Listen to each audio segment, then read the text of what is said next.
नमस्कार, आप देख रहे हैं प्रदेश का सबसे भरोसेमंद news channel India news Uttar Pradesh Uttarakhand में हूं आपके साथ सौरभ त्रिपाठी। स्पेशल रिपोर्ट पे आज हम आपको दिखाने जा रहे हैं एक ऐसी रिपोर्ट जिसका प्रदेशवासियों को इंतजार है। दरअसल यूपी में बीजेपी ने अब तक 65 उम्मीदवारों की लिस्ट जारी कर दी है। बीजेपी की 12 प्रत्याशियों की लिस्ट का सभी को बेसब्री से इंतजार है।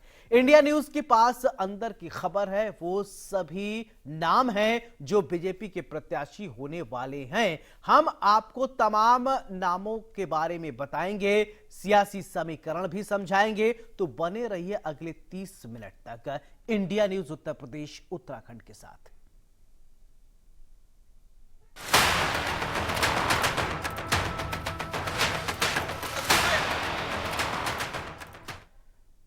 बीजेपी की अगली लिस्ट को लेकर कयासों का दौर तेजी से जारी है, लेकिन जो अंदर की खबर है, इंडिया न्यूज उत्तर प्रदेश उत्तराखंड के पास चैनल हेड अरविंद चतुर्वेदी की रिपोर्ट देखिए और समझिए किन किन प्रत्याशी को टिकट मिलने वाला है, वो क्यों। ये रिपोर्ट के जरिए आप समझेंगे। इसमें पूरे उत्तर प्रदेश में एक बात की चर्चा चल रही कि आखिर जो 12 टिकट बचे हुए हैं उनमें कौन चुनाव लड़ेगा। और इस पर रोज मंथन हो रहा है, रोज नए नामों की चर्चा हो रही है, लेकिन अभी भी सब कुछ हवा में है। प्रत्याशी ये दावा कर रहे हैं कि नहीं, हमारा टिकट हो चुका है, हमारी ऊपर यानी हाई कमान में बात हो चुकी है।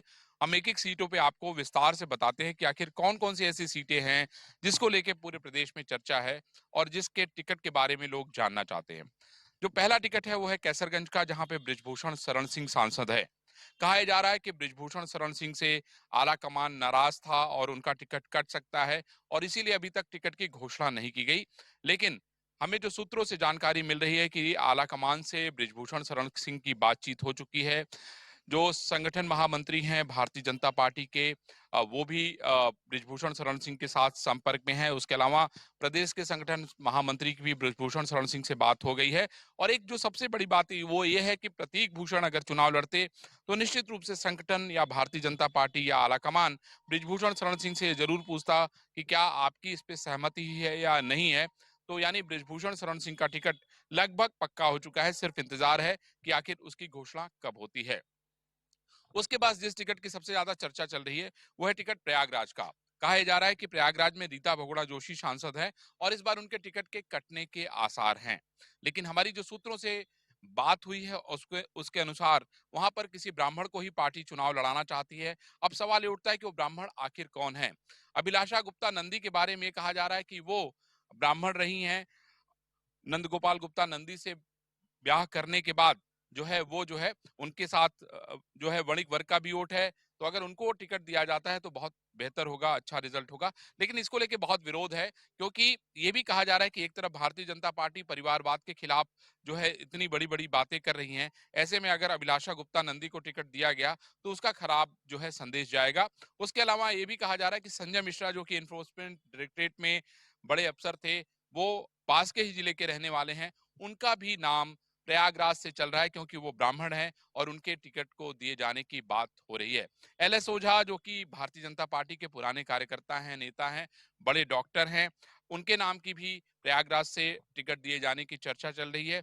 ऐसे में बड़ा सवाल ये उठता है कि विपक्ष जहां एक तरफ रेवती रमन सिंह के बेटे उज्जवल रमन को चुनाव लड़ाना चाह रहा है, क्योंकि प्रयागराज का जो टिकट है वो कांग्रेस के खाते में गया है, लेकिन उज्जवल रमन सिंह जो है वो समाजवादी पार्टी के टिकट पर चुनाव लड़ना चाहते हैं। ऐसे में विपक्ष में भी रार चल रही है और सत्ता पक्ष में भी तकरार चल रही है। टिकट किसको मिलता है ये देखना बहुत अच्छा खासा जो है दिलचस्प होगा। उसके बाद हम आपको लेके आते हैं पूर्वांचल।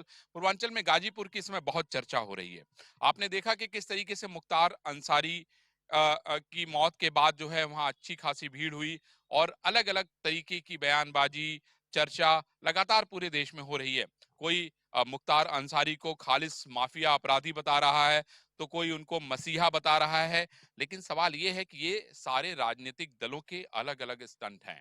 आपने देखा कि किस तरीके से ओम प्रकाश राजभर पहले दिन मुख्तार अंसारी पर कोई टिप्पणी नहीं करते हैं, लेकिन फिर उनको वो गरीबों का मसीहा बताते हैं। क्योंकि ओम प्रकाश राजभर ने मुख्तार अंसारी के साथ राजनीति की है, वो उनको शायद ज्यादा बेहतर समझते होंगे। लेकिन मैं आपको बता दूं कि मुख्तार अंसारी पर 61 मुकदमे दर्ज थे और मुख्तार अंसारी भले ही नेता हों लेकिन वो हार्डकोर क्रिमिनल थे, अपराधी थे। अब ये कहा जा रहा है कि अफजाल अंसारी चुनाव लड़ रहे हैं, तो वहां से चुनाव लाल के खिलाफ कौन लड़ेगा? तो ये कहा जा रहा है कि कृष्णानंद राय की पत्नी को वहां से उम्मीदवार बनाने की बातचीत चल रही है। और अगर कृष्णानंद राय की पत्नी वहां से चुनाव लड़ती हैं तो ये चुनाव जो है भारतीय जनता पार्टी के लिए बेहतर होगा। सुनील बंसल जो कि भारतीय जनता पार्टी के राष्ट्रीय महासचिव हैं, कल वो बनारस में थे और उन्होंने एक बड़ा कार्यकर्ताओं का सम्मेलन किया था। इसमें आसपास के सभी पदाधिकारी थे, उनसे फीडबैक लिया और अब वो क्या रिपोर्ट ऊपर देते हैं ये देखना बेहद महत्वपूर्ण होगा। लेकिन ये बेहद आवश्यक है कि अलका राय जो कि कृष्णानंद राय की धर्मपत्नी है, अगर वो चुनाव लड़ती हैं तो चुनाव बहुत दिलचस्प होगा और भारतीय जनता पार्टी की जीतने की पूरी उम्मीद होगी। एक और टिकट की बात मैं आपको बताना चाहता हूं कि बलिया को लेके जो है इस समय बड़ी चर्चा हो रही है। बलिया जो है क्रांतिकारियों की कर्मभूमि रही है। चंद्रशेखर जो कि हमारे देश के प्रधानमंत्री रहे, वहां से सांसद रहे कई बार, और जो क्रांतिकारी लोग थे चित्तू पांडे और जो बड़े बड़े क्रांतिकारी थे वो बलिया से आते हैं। अब वहां पे ये कहा जा रहा है कि नीरज शेखर टिकट मांग रहे हैं जो कि चंद्रशेखर जी के बेटे हैं, और ये भी कहा जा रहा है कि वीरेंद्र सिंह मस्त का टिकट वहां से कटना सुनिश्चित है। अब ऐसे में किसको टिकट मिलेगा कि बलिया की सीट जो है वो भारतीय जनता पार्टी के खाते में एक बार फिर से जाए? मैं आपको बता दूं कि वहां पर पवन सिंह का भी नाम चल रहा है। पवन सिंह को भी टिकट दिए जाने की वहां से चर्चा है, क्योंकि जो वहां के जो लोकल स्तर के कई नेता हैं उनसे हमारी बात हुई है, तो उनका ये कहना है कि नहीं, हम लोगों ने पवन सिंह के नाम की भी चर्चा की है, क्योंकि पवन सिंह की पृष्ठभूमि जो है बिहार से है, बलिया बिहार से सटा हुआ है। अगर पवन सिंह को टिकट दिया जाता है तो उसका अच्छा रिजल्ट होगा, बढ़िया परिणाम निकलेगा। इसके बाद एक और बहुत टिकट की चर्चा हो रही है मैनपुरी के टिकट की, जहां से डिंपल यादव चुनाव लड़ रही है। जयवीर सिंह की बड़ी चर्चा हो रही है कि जयवीर सिंह जो कि इसमें पर्यटन मंत्री हैं उत्तर प्रदेश सरकार में, उनको अगर टिकट दे दिया जाए तो वहां से वो चुनाव जीत सकते हैं। लेकिन जो सूत्रों से जानकारी मिल रही है कि वहां पर इसके जयवीर सिंह के अलावा और भी कई नामों की चर्चा चल रही है, और वहां से वही प्रत्याशी चुनाव जीत सकता है जिसका बहुत बड़ा औरा है, जिसके पास अपनी जाति का वोट होगा और उसके अलावा कार्यकर्ता समर्पित होकर वहां पर लगेंगे, तभी वहां का चुनाव का परिणाम बहुत बेहतर हो सकता है। पार्टी किसको प्रत्याशी बनाती है ये देखना बहुत दिलचस्प होगा। इस तरह की ये महत्वपूर्ण सीटें हैं जिसके बारे में लगातार पूरे प्रदेश में लोग चर्चा कर रहे हैं और लोगों को लगता है कि अब इस पर टिकट की घोषणा हो जानी चाहिए। सोनभद्र भी एक बड़ा टिकट है जहां से ये कहा जा रहा है कि अपना दल को जो है वो सीट दे दी जाएगी, लेकिन भारतीय जनता पार्टी का ये तर्क है कि जो कार्यकर्ता है उनका तर्क है कि अगर अगर ये अपना दल को सीट दे दी जाती है तो वहां पर जो है डमी प्रत्याशी लड़ता है और भारतीय जनता पार्टी के संगठन को बड़ा नुकसान होता है। और ऐसे में ये आवश्यक है कि मिर्जापुर और सोनभद्र की आसपास की सीटें अपना दल को न देके कहीं दूर की सीट दी जाए तो संगठन में बहुत ज्यादा प्रभाव नहीं पड़ता है। तो ये आवश्यक है कि वहां पर जो है पार्टी क्या निर्णय लेती है ये देखना महत्वपूर्ण होगा। भदोही में जो रमेश बिन सांसद थे उनके टिकट कटने के पूरे आसार हैं, क्योंकि कहा जा रहा है कि जिस तरीके से उनकी कई टिप्पणी जो है उसने लोगों की भावनाओं को आहत किया है। ऐसे में वहां पर किसी नए व्यक्ति को जो है टिकट दिया जा सकता है, लेकिन जिस व्यक्ति के नाम की इस समय चर्चा चल रही है उनका नाम है विनोद बिन। और विनोद बिन जो है वो निषाद पार्टी से आते हैं।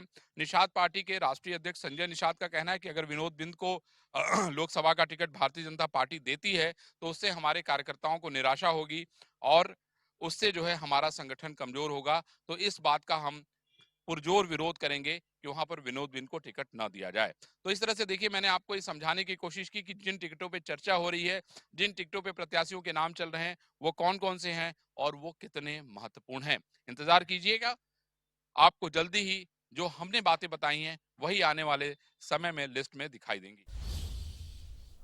तो अभी आपने हमारे चैनल हेड अरविंद चतुर्वेदी की रिपोर्ट देखी, अंदर की बात वो बता रहे थे कि किस तरीके से किसको टिकट मिल सकता है, किसको टिकट नहीं मिल सकता है।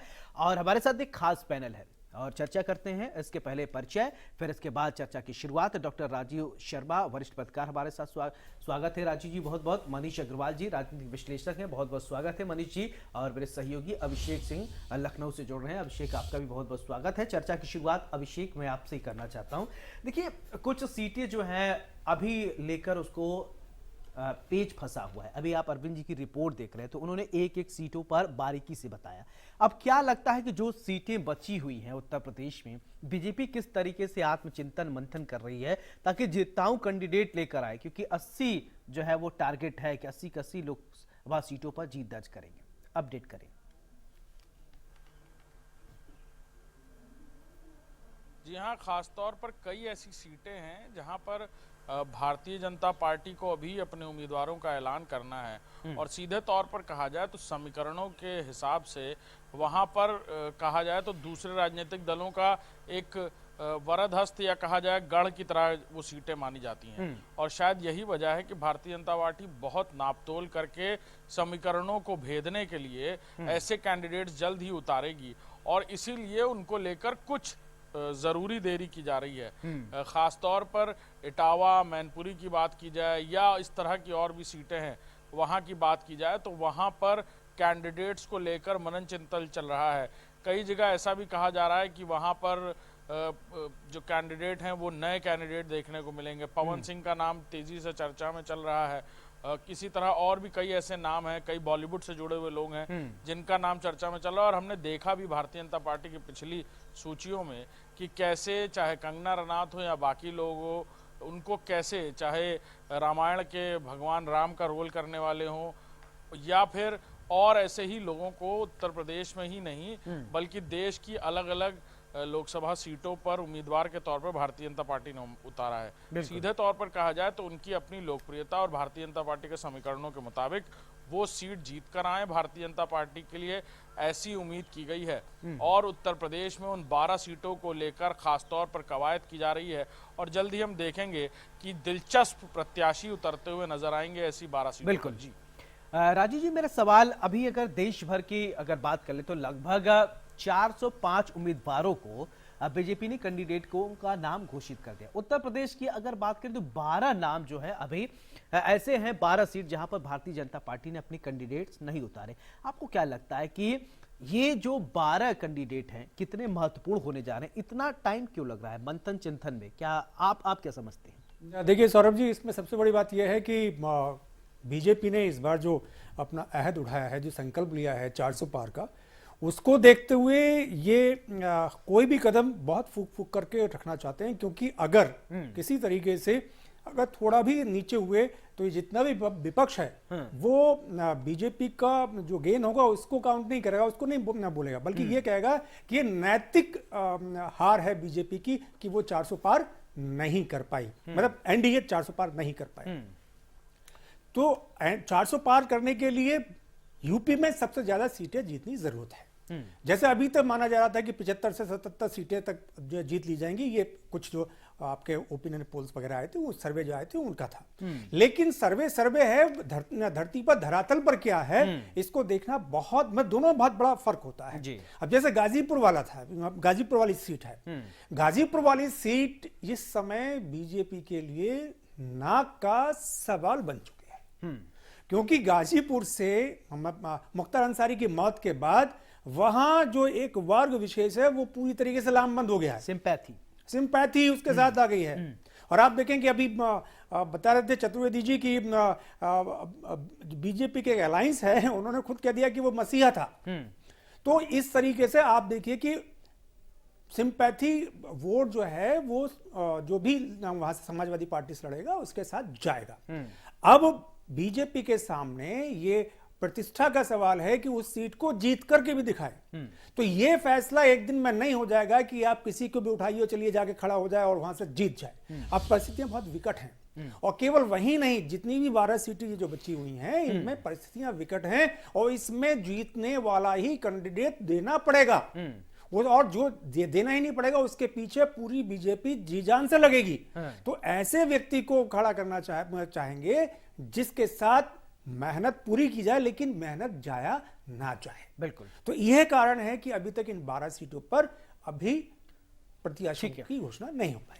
मनीष जी, आप क्या सोचते हैं कि इन 12 सीटों को लेकर बीजेपी जिस तरीके से चिंतन मंथन कर रही है, अभी राजीव जी गाजीपुर सीट का जिक्र कर रहे थे और मुख्तार अंसारी की मौत के बाद जैसे कि सिंपैथी वहां पर लोगों की सहानुभूति मुख्तार परिवार से जुड़ रहा है और इसके अलावा अन्य सीटों पर आप किस तरीके से देख रहे हैं, जो 12 पर भी हम उत्तर प्रदेश से जुड़े बात कर लें? देखिए सौरभ जी, जैसे अभी राजीव जी कह रहे थे या अरविंद जी ने अपनी डिटेल्ड रिपोर्ट में कहा हाँ। कि 12 सीटों के टिकट अभी इसीलिए नहीं आए क्योंकि ये बहुत महत्वपूर्ण है उस 400 के फिगर तक पहुंचने के लिए, जो मैजिकल फिगर बीजेपी टारगेट कर रही है। जहां जहां उनको ग्राउंड रिपोर्ट फाइनलाइज होती जा रही है, उन टिकट्स को वो डिक्लेयर करते जा रहे हैं। हम लोग इतनी देर के डिस्कशन में रायबरेली और अमेठी को डिस्कशन में नहीं लाए, तो मैं उसको भी लाना चाहता हूँ कि आप देखिए कांग्रेस ने भी अपने उस गढ़ को जो आजादी से आज तक उसके साथ था, उसके भी टिकट अभी डिक्लेयर नहीं करे। तो इसका मतलब सब पार्टियों के मन में संशय है कि रायबरेली अमेठी में क्या होगा। हमें तो यहाँ तक खबरें मिल रही हैं कि कांग्रेस ने ये कहा है कि सेम डे जाके कैंडिडेट नॉमिनेशन कर दे जी, आखिरी तक टिकट डिक्लेयर नहीं करेंगे। तो इसीलिए ये सीटें महत्वपूर्ण है क्योंकि यहाँ पे विनेबिलिटी भी एक बहुत बड़ा फैक्टर है, और दूसरे जो और समीकरण है मैप करने के लिए, जैसे गाजीपुर में एक नया समीकरण चेंज हुआ है, तो आप सही कह रहे हैं, वहां पे इस समय कृष्णानंद राय जी की वाइफ अलका राय का नाम बहुत तेजी से चल रहा है, क्योंकि वही उस वेव को मैच करने के लिए इस समय सक्षम है, क्योंकि उनके संग भी सिंपैथी वोट सालों से जुड़ा हुआ है और आज एक वहां नया आयाम मिला है। कैसरगंज की सीट हम सब लोग जानते हैं किस वजह से जिक्र में है, वरना वो टिकट अभी तक डिक्लेयर हो जाता। ऐसी बहुत सी सीटें हैं यूपी में इन 10-12 सीटों में कि बहुत ज्यादा मंथन करना पड़ रहा है, और मुझे तो लग रहा है इन सब 10-12 सीटों में सबसे आश्चर्यजनक सीट जो होगी वो रायबरेली की होगी, बीजेपी के लिए भी और विपक्ष के लिए भी, क्योंकि बीजेपी अगर माननीय सोनिया गांधी जी वहां से नहीं लड़ती है तो ये मौका कभी नहीं छोड़ना चाहेगी कि रायबरेली इस बार उनके हाथ से निकल जाए, क्योंकि रायबरेली का एक अलग ऑरा है। उस सीट को जीतने के बाद ना उसकी सोशल मैसेज जो है इंडिया में और सारी पार्टियों में एक अलग ढंग से जाएगी। तो ये पार्टी का तरीका है, ऐसे ही होना चाहिए कि जहां आपको जितनी वर्किंग करनी है, जहां संशय है, क्योंकि आपने देखा कि समाजवादी पार्टी ने बहुत सी जगह टिकट बदले हैं, ऐसी प्रोसेस में जाने से कार्यकर्ता हताश और निराश होता है कि पार्टी हमारी कॉन्फिडेंट नहीं है कि कहां हम जीतेंगे कहां हम नहीं जीतेंगे। जैसे मैनपुरी की सीट है, मैनपुरी की सीट भी बीजेपी के लिए भी उतनी प्रतिष्ठा की सीट है जितनी समाजवादी पार्टी के लिए सीट है। समाजवादी पार्टी के तो मोर और लेस कैंडिडेट डिफाइंड ही रहते हैं कि वहां से उनके परिवार का ही कोई कैंडिडेट लड़ेगा, लेकिन बीजेपी आज भी उस गढ़ में कोई ऐसा कैंडिडेट नहीं ढूंढ पाई है जो मजबूती से वहां लड़े और बहुत अच्छे ढंग से बीजेपी को प्रेजेंट कर सके। तो मुझे लगता है जैसे अरविंद जी की रिपोर्ट कह रही थी मोर और लेस सेम होगा, लेकिन हम लोग रायबरेली में एक चौंकाने वाले निर्णय की अपेक्षा कर सकते हैं बीजेपी से। बिल्कुल। अभिषेक, मेरा सवाल आपसे कि देखिए अभी भदोही और मछली शहर के ग्राफिक्स के जरिए चल रहा था कि यहाँ पर भी टिकटें नहीं आई हैं, अभी चिंतन मंथन है, और भदोही और जौनपुर के मछली शहर की अगर बात किया जाए वहां भी पेच फंसा हुआ। कई ऐसी जगह है, रायबरेली अमेठी तो ठीक है ये गढ़ है, लेकिन कुछ ऐसी जगह है जो गढ़ नहीं है बीजेपी के, फिर भी वहां पर पेच ये फंसे हैं कि आखिरकार साहब किसको कैंडिडेट उतारा जाए, क्योंकि एक वर्ग विशेष वहां पर जो है टारगेट करना है, कैसे साधा जाए। तो क्या आपको लगता है, क्योंकि आप राजधानी लखनऊ में हैं, नेताओं से बातचीत होती होगी, तो ग्राउंड या आपके सूत्र कुछ बताते होंगे, क्या किस वजह से पेच फंस रहा है? बिल्कुल, सवाल का जवाब सवाल में ही है, और सीधे तौर पर कहा जाए तो समीकरण जो शब्द आपने इस्तेमाल किया, भारतीय जनता पार्टी इस बात को बहुत समझती है। चाहे 2014 के चुनाव हो, 2019 के चुनाव हो, हमने हमेशा देखा है कि कैसे भारतीय जनता पार्टी ने सोशल इंजीनियरिंग का एक बड़ा कैनवस जो कभी काशीराम लेके आए थे उनसे भी बड़ी लकीर खींचने की कोशिश की, छोटे छोटे दलों को साथ में लिया, छोटी छोटी पार्टियों को साथ में लिया, और एनडीए में न सिर्फ शामिल कराकर उनके जातिगत आधार पर वोट बैंक को साध कर उत्तर प्रदेश में ही नहीं बल्कि पूरे देश में किस तरह से बड़े पैमाने पर वोट पोलराइजेशन कराया। लेकिन कुछ ऐसी भी सीट हैं जहां पर ना सिर्फ जातिगत आधार पर बल्कि विरासती वोट भी चलते हैं, और ऐसी सीटों पर भारतीय जनता पार्टी कोई रिस्क नहीं लेना चाहती। इसीलिए आखिरी मोमेंट पर कुछ कैंडिडेट्स को उतारा जाएगा। उत्तर प्रदेश में कुछ ऐसी सीटें हैं जहां पर वोटों का ध्रुवीकरण हुआ है, जहां पर समीकरणों का बहुत बदलाव हुआ है, चाहे वो क्षेत्रीय नेताओं के रुख बदलने की वजह से हो या फिर सिटिंग एमपी के कार्यप्रणाली की वजह से हो, और कई ऐसी सीटें जहां मार्जिन वोट बहुत ज्यादा नहीं था भारतीय जनता पार्टी का, लिहाजा वहां पर अभी भी इस बात के लिए पूरी तरह से उम्मीद की जा रही है कि आखिरी मोमेंट पर वैसा कैंडिडेट उतारा जाए जो सीट जीत कर लाएगा। कम मार्जिन से जीतने वाले पर भी भारतीय जनता पार्टी को लेकर शक बिल्कुल है, और इस लिस्ट में ही नहीं कई लिस्टों में ऐसा देखा है कि कई सारे सिटिंग एमपीज का टिकट इसीलिए काटा गया क्योंकि उनकी जीत का मार्जिन वो नहीं रहा जैसा कि उम्मीद की जा रही थी समीकरणों के मुताबिक। जी राजू जी, मेरा सवाल आपसे, जिस तरीके से अभी हम चर्चा कर रहे थे कि अभी अभिषेक कह रहे कि कम मार्जिन से लेकर आए सीट, और जैसा कि अभी समय, कुछ लोगों को आपने बहुत पहले ही वक्त दे दिया, पहले उनका नाम को डिक्लेयर कर दिया। अब जिन लोगों को एट ए टाइम पता चलेगा कि कुछ दिन साहब आप जो है हमारे कैंडिडेट हैं, क्या वो शिकायत नहीं करेंगे? हमको आपने मौका पहले दिया होता तो और बेहतर तरीके से हम मजबूती के साथ उतरते और नंबर जो है गेन ज्यादा करते। क्या इस तरीके की मानसिकता आएगी या वर्क कल्चर में थोड़ी बहुत जो है तब्दीली आपको देखने को मिलेगा? देखिए, ऐसा है कि एक तो चरण वाइज चुनाव होने हैं, तो प्रचार का मौका मिलेगा। हालांकि हाँ, समय थोड़ा सा कम रह जाएगा। लेकिन सबसे बड़ी बात यह है कि बीजेपी कभी भी केवल यही नहीं कि वो कैंडिडेट को अकेला नहीं छोड़ती है।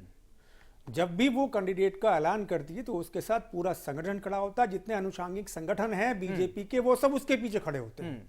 और अगर देर की जा रही है तो इसका मतलब यह है कि संगठन ये भी सोच रहा होगा कि इन्हें कम समय मिलेगा प्रचार का, तो इसका इनको किस तरीके से क्षतिपूर्ति की जाएगी। तो बहुत सारी चीजें हैं। लेकिन हाँ, अगर जिस तरीके से बीजेपी ने पहली लिस्ट घोषित करके सबको चौंका दिया था, ऐसे ही पहले से ही कुछ निर्धारित होता तो शायद ये अच्छा होता। लेकिन फिर मैं कहूंगा कि केवल एक मुख्तार अंसारी की मौत की वजह से केवल गाजीपुर नहीं, बहुत सारी ऐसी प्रयागराज बहुत सारी ऐसी सीटें जहां पर अल्पसंख्यक, मैं स्पष्ट कहता हूं, जहां पर मुसलमानों के वोट हैं, वो एकजुट हो गए हैं। और वो केवल ये नहीं देखेंगे कि समाजवादी पार्टी का है, समाजवादी के महागठबंधन का है, उसे जो भी बीजेपी के खिलाफ जो भी मजबूत कैंडिडेट दिखाई देगा वो उसके पक्ष में जाके वोट देंगे।